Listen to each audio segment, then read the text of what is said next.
Hace 10 años programé en Unity una réplica del clásico Snake 2 de Nokia para Android y para iOS. El juego gustó bastante en general. Fue descargado por más de 2 millones de personas en todo el mundo y gané unos cuantos miles de euros a pesar de haberlo programado por las noches después de la universidad fumando hachís de 3 euros el gramo. Hoy mi cuerpo es un templo y después de una década adquiriendo experiencia como desarrollador de software, he vuelto a programar el gameplay del juego, he mejorado las interfaces de usuario y sobre todo he añadido un modo multijugador, multiplataforma, entre Android e iOS para que juegues Snake 2 con tus amigos. Soy Carlos Sala, desarrollador de software, y te voy a mostrar los pasos que he seguido para añadir el multijugador a un juego que inicialmente no estaba pensado para ello, sin entrar demasiado en detalles aburridos de programación. Comenzamos. Antes de empezar a programar, es importante tener claro qué vamos a hacer. En este caso queremos desarrollar un modo multijugador para Snake 2, así que vamos a pensar qué elementos deberíamos añadir, quitar o modificar del juego tomando como referencia el modo individual. Por si nunca habéis jugado, en el juego original el jugador elige una velocidad y un laberinto desde el menú de opciones, entra a una partida y aparece una serpiente moviéndose a la velocidad que hemos elegido y el laberinto sí lo hay. En la esquina superior izquierda se encuentra la puntuación del jugador que se incrementa a medida que atrapas puntos o animales con la serpiente. Después de atrapar 5 puntos, aparece un animal que da una puntuación mayor al ser atrapado, pero tienes que hacerlo antes de que se acabe el tiempo y desaparezca. El contador de tiempo del animal aparece en la esquina superior derecha. Cuando la serpiente choca contra su cuerpo o el laberinto, reproduce una animación, termina la partida y el juego carga la escena de puntuación donde puedes ver las estadísticas de la partida, volver a jugar, consultar tu posición en el ranking, compartir tu puntuación o volver al menú. Esas son las especificaciones originales del juego y para convertirlo en multijugador se me ha ocurrido realizar los siguientes cambios. Ahora hay 2 jugadores, así que uno tendrá que crear la partida y el otro se unirá a ella utilizando el código de la sala. Cada jugador tiene una velocidad y laberinto seleccionado diferente en su juego, por lo que estas opciones tendrán que ser elegidas antes de cada partida por el jugador que crea la sala. Cuando comience la partida, en lugar de una serpiente, lógicamente aparecerán 2. Y para diferenciarlas, sin añadir más colores al juego, la serpiente del rival se mostrará semitransparente. La velocidad de ambas serpientes será la que se ha seleccionado al crear la partida y el laberinto que aparecerá también. En la esquina superior izquierda se mostrará tu puntuación y en la esquina superior derecha la del rival. Al aparecer los animales, el contador de tiempo aparecerá ahora centrado arriba entre las 2 puntuaciones, ya que el sitio donde originalmente se muestra está ahora ocupado por la puntuación del jugador rival.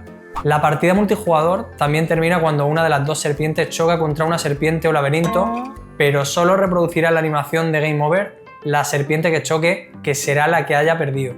La pantalla final mostrará el mensaje You Win o You Lose en lugar de Game Over, dependiendo de si has ganado o perdido la partida. También aparecerá la puntuación de los 2 jugadores, un botón para volver a jugar y otro para volver al menú. Con esta lista de requisitos ya podemos hacernos una idea del resultado que queremos conseguir. Así que ahora sí, toca modificar el código de Snake 2 que escribí hace 10 años cuando estaba empezando a programar. La principal diferencia entre un juego individual y uno multijugador es la aparición de un servidor para coordinar el estado de una partida entre varios dispositivos. Puedes programar el servidor de tu juego en el lenguaje de programación que prefieras, pero yo voy a hacerlo en JavaScript utilizando el framework Coliseus, que es una excelente librería para juegos multijugador con soporte para Unity. Os recomiendo sinceramente echarle un ojo si tenéis interés en desarrollar un juego multijugador.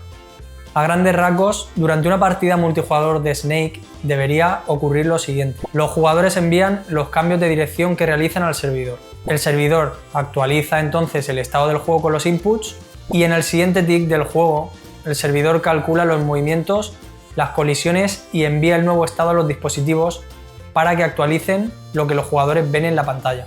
Al abrir el código del juego que escribí hace 10 años, me di cuenta que tendría que reescribir prácticamente todo el juego para hacer funcionar el modo multijugador. El primer problema es que la lógica del juego está escrita en un único archivo llamado Game Scene Manager con 917 líneas y totalmente acoplada a Unity y a la implementación del modo individual.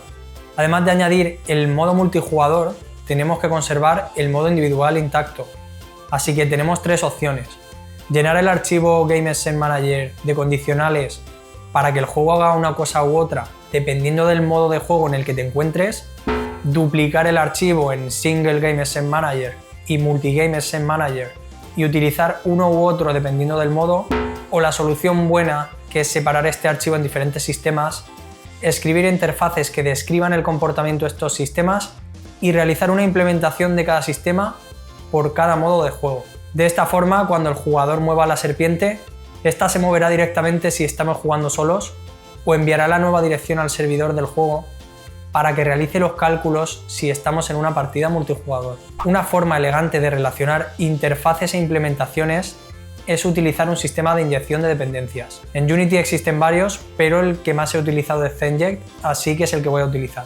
Para desacoplar la lógica del juego de Unity, de forma que podamos replicar el código de forma idéntica en el servidor, tenemos que utilizar una arquitectura limpia que separe en capas el código, según la responsabilidad que tenga. No voy a atascarme demasiado aquí explicando Clean Architecture porque además es una arquitectura que cada programador implementa de forma diferente. Pero en pocas palabras estamos aislando el game loop que vamos a simular en el servidor de los detalles de presentación de Unity como los Game Objects, escenas o UI. Después de unas semanas de sufrimiento sin precedentes, el juego está correctamente separado en capas, siguiendo una arquitectura limpia, el gameplay separado en sistemas, los sistemas en subsistemas y cada subsistema descrito por una interfaz implementada dos veces, una para jugar en local y otra en multijugador. El código actual del juego tiene otro problema por resolver antes de poder simular una partida en el servidor.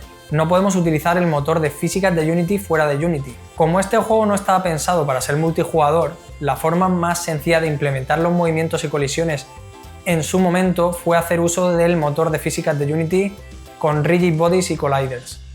Pero para que el modo multijugador funcione, el movimiento de los jugadores y colisiones entre los diferentes elementos del juego deben ocurrir en el servidor. Así que tenemos que diseñar un sistema de movimiento y colisiones discreto que podamos utilizar tanto en Unity como en el servidor de JavaScript. Afortunadamente, no estamos haciendo un juego con simulaciones complejas, por lo que con un sistema de cuadrícula en el que registramos las celdas que están ocupadas, será suficiente para comprobar si un jugador aumenta su puntuación en el siguiente movimiento o choca contra un obstáculo y se termina la partida. El tercer y último cambio que tuve que realizar sobre el código antiguo fue convertir el estado del juego en un registro de eventos cronológicos. Os explico por encima a qué me refiero. La comunicación entre el cliente y el servidor consiste en mensajes transmitidos por WebSockets, con la mínima información posible. En este juego, los mensajes que envían los jugadores al servidor son únicamente los cambios de dirección al utilizar los controles, pero el servidor sí que tiene que comunicar a los jugadores cambios en el estado del juego más diversos, como la nueva posición de los jugadores en cada tick, si un jugador ha atrapado algún punto y cuál es su puntuación actual, la posición y el tiempo restante de los puntos y animales que van apareciendo, o si uno o los dos jugadores chocan contra un obstáculo. Cada uno de estos cambios del estado del juego se llama comúnmente delta y va acompañado de un timestamp o índice que permite ordenarlos cronológicamente. Con una snapshot inicial del estado del juego y la lista de deltas, podemos reconstruirlo tantas veces como queramos. Es así, por ejemplo, como algunos juegos multijugador como Brawl Stars permiten reproducir repeticiones de las partidas, aplicando los eventos en el orden y momento en el que se produjeron. A este sistema lo llamaremos Game History Engine y vamos a construirle también una ventana sencillita en el editor de Unity para hacer el seguimiento de los eventos que van ocurriendo durante la partida en caso de que tengamos que depurar algún error. En cada uno de los sistemas de los juegos sustituimos los cambios en el estado del juego por la emisión de los eventos al registro del Game History Engine y escribimos un manejador para aplicar cada cambio sobre el estado del juego. Funciona como un reloj suizo. Este motor de eventos sería una solución sobredimensionada si solo tuviéramos el modo individual, pero es ideal para el modo multijugador. Además, nos va a ayudar a tener un código simétrico en el cliente y en el servidor. Hemos refactorizado el código del juego para exponerlo en un museo y hemos convertido el gameplay en un motor de eventos que funciona tanto en local como recibiendo eventos externos desde el servidor. Ahora solo nos queda extender el menú del juego para que los jugadores puedan crear o unirse a una partida utilizando un código. Al abrir la aplicación se muestra al jugador la pantalla de inicio, después el primer menú, que hoy por hoy es bastante innecesario, pero era así en el juego original, y un segundo nivel del menú en el que solo hay opciones relacionadas con el gameplay. En este segundo menú es donde añadiremos el botón Multiplayer justo debajo de New Game. El menú multijugador es muy simple, solo tiene dos opciones: Host Game para crear una partida y Join Game para unirte a una partida. Al entrar en Host Game, el jugador selecciona la velocidad de la serpiente el laberinto al que quieres jugar y pulsa el botón Host para crear una partida y obtener un código que puede compartir con un amigo para invitarlo a jugar. Además, el jugador que crea la partida puede cambiar las opciones del juego en cualquier momento antes de que la partida empiece. Por otro lado, si entras en Join Game, tendrás un campo de texto en el que puedes introducir el código que han compartido contigo y al pulsar Join te unirás a la partida. Una vez dentro verás la velocidad y el laberinto que vas a jugar, pero no podrás cambiar las opciones de la partida porque no has sido tú quien la ha creado. Para empezar la partida, el jugador que la ha creado pulsa el botón de Start después de que otro jugador se haya unido. Una interfaz sencilla pero funcional, más que suficiente para este tipo de juego. Aprobada por 9 de cada 10 dentistas. La aplicación de Unity está lista. Ha llegado el momento de programar el servidor. Una verdad incómoda sobre los juegos multijugador es que básicamente tienes que programar el juego dos veces. Una en el cliente y otra en el servidor. Así que cuanto más presente lo tengas mientras programas el cliente, más fácil te será trasladar el game loop al servidor. Creamos el repositorio de código e instalamos las dependencias que vamos a necesitar. En nuestro caso vamos a programar el servidor en TypeScript con la librería Coliseus, como hemos mencionado antes. Hacemos el primer commit y ponemos música apta para programar a alta velocidad. Tener que escribir otra vez el gameplay del juego, encima en otro lenguaje de programación, sería una pesadilla difícil de soportar si no fuera porque tenemos una fabulosa arquitectura limpia en Unity que nos permite llevar al servidor el código de las capas dominio y aplicación del cliente sin calentarnos la cabeza.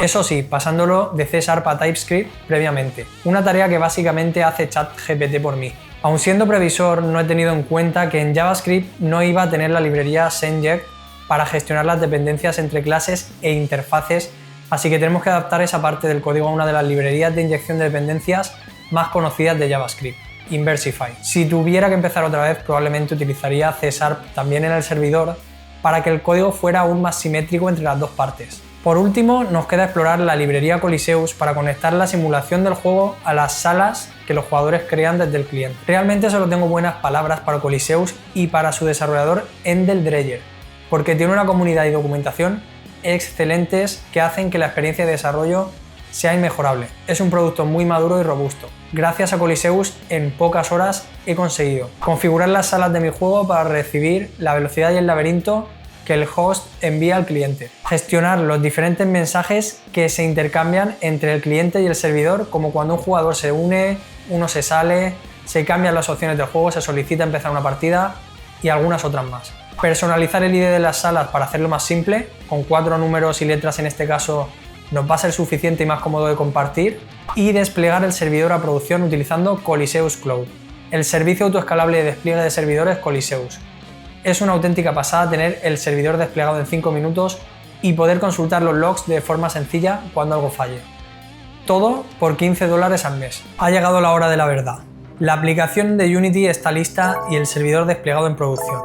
¿Habrá valido la pena todo este esfuerzo? ¿Será aceptablemente divertido jugar dos serpientes en la misma pantalla? ¿Surgirán problemas técnicos? ¿Soy un genio o soy un loco? Vamos a probar el juego y salir de dudas. Ya que los jugadores van a poder enfrentarse a Android contra iOS, vamos a compilar la aplicación para ambos y la probamos directamente en los dos sistemas operativos. No debería haber diferencias teóricamente porque Unity se encarga de convertir el código, pero en el maravilloso mundo del desarrollo de software todo es posible. Vamos a establecer un plan de pruebas con la siguiente lista de casos a comprobar. Un jugador puede crear una sala y otro unirse. La partida transcurre y termina con normalidad. Los jugadores pueden volver a jugar una partida. Uno de los jugadores abandona la sala antes, durante y después de la partida. Un jugador puede crear una sala y otro unirse. El primer caso es el más básico. Un jugador hace de anfitrión y otro de invitado en una partida. Con el primer dispositivo elegimos las opciones de la partida y la creamos para obtener el código que vamos a compartir. Aquí ya tenemos un problema. Con la solución actual tenemos que memorizar el código y salir del juego y escribirlo en una aplicación de mensajería como WhatsApp para compartirlo. Demasiado incómodo para el jugador. Para solucionarlo, añadimos un botón nativo de compartir en cualquier aplicación desde el móvil para poder enviar el código directamente. Ahora sí, creamos la partida con las opciones que queramos, compartimos el código con el otro jugador y desde el segundo dispositivo nos unimos utilizando ese código. Estamos dentro de la partida. La partida transcurre y termina con normalidad. Los dos jugadores están dentro de una partida, pero aún nos queda probar la parte más delicada, el gameplay.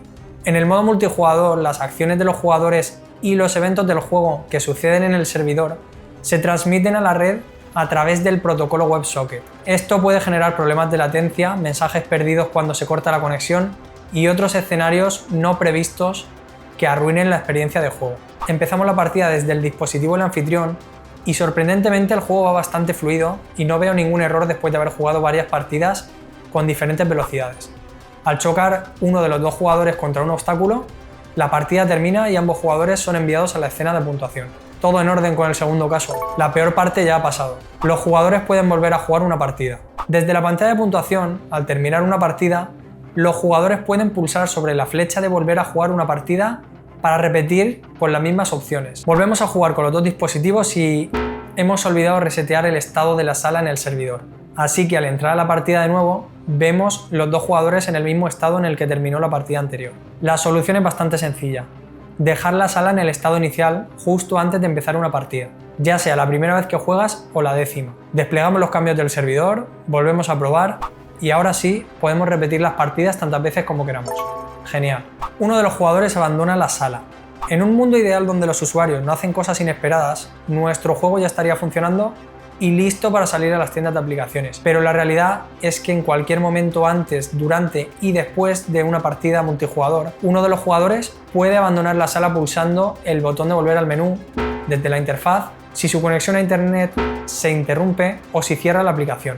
¿Qué política vamos a seguir para controlar estos escenarios? ¿Cómo vamos a notificar al jugador de lo que ha sucedido? Nunca he sido un gran fan de los diagramas, pero mientras desarrollaba este nuevo modo para Snake 2, he descubierto lo útiles que son para visualizar diferentes aspectos de sistemas más o menos complejos que no pueden mantener en la cabeza fácilmente. Utilizando una máquina de estados de la sala, vemos todos los escenarios posibles y podemos definir qué queremos que suceda cuando un jugador abandona la sala, dependiendo de si la ha creado o se ha unido a ella. Si el jugador que crea la partida sale, en cualquier momento se termina el flujo y se devuelve a los dos jugadores al menú. Si un jugador que se ha unido a la sala la abandona antes de que empiece la partida, la sala volverá al estado de espera hasta que otro jugador se una. Y a partir de que la partida empieza, si cualquiera de los dos jugadores sale, se termina el flujo y se devuelve a los dos jugadores al menú. Además, cada vez que termine el flujo, porque uno de los jugadores ha abandonado, se mostrará la siguiente pantalla para informar al jugador. Sistema de salas multijugador a prueba de balas, listo. Hemos completado la misión principal de esta actualización de Snake 2, que era añadir un modo multijugador. Pero vamos a aprovechar que hemos abierto el melón para dar las últimas pinceladas al juego. Por un lado, vamos a mejorar la interfaz de usuario de los menús. La UI que hice hace 10 años no se ajustaba bien en todos los móviles y tablets, así que la ajustamos para que se vea bien en cualquier dispositivo. Además, los botones son imágenes, concretamente 2 para cada botón. Uno para el botón normal y otro para cuando está pulsado, por lo que vamos a utilizar una fuente parecida a la que venía en los Nokia 3310 dentro de Unity y eliminamos todas estas imágenes innecesarias. Por último, me gustaría añadir una compra integrada en la aplicación, que los usuarios puedan eliminar los anuncios después de cada partida. El servidor del juego solo va a costarnos $15 al mes, pero últimamente la aplicación no genera ni $10, así que estaría bien por lo menos cubrir los gastos. Instalamos el servicio de compras integradas de Unity desde el editor, configuramos el producto con un precio razonable para ambas tiendas de aplicaciones y preparamos una pantalla ofreciendo el producto que se mostrará a los usuarios cada 3 partidas, por ejemplo.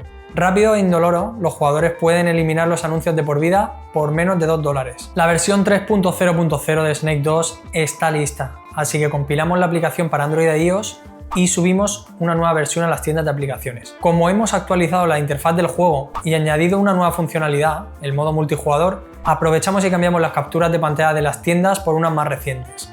Enviamos a revisión y después de unos días, listo, ya está disponible para todo el mundo. Con esta actualización de Snake 2, un juego al que tengo tanto cariño, cierro una etapa de mi vida. Hace años que me hubiera gustado añadir el modo multijugador, pero por diferentes motivos como la falta de conocimientos técnicos o salir demasiado de fiesta, he necesitado 10 años para poder llevarlo a cabo como se merece. Probad el juego con vuestros amigos y me decís qué os parece. Si queréis mostrar vuestro apoyo, ya sabéis que por un precio asequible se pueden eliminar los anuncios dentro del juego. No sé si os gusta este contenido, así que házmelo saber para que prepare otros desarrollos parecidos. Yo personalmente he aprendido y me he divertido mucho haciéndolo. Soy Carlos Sala, desarrollador de software todoterreno, y nos vemos en el próximo vídeo.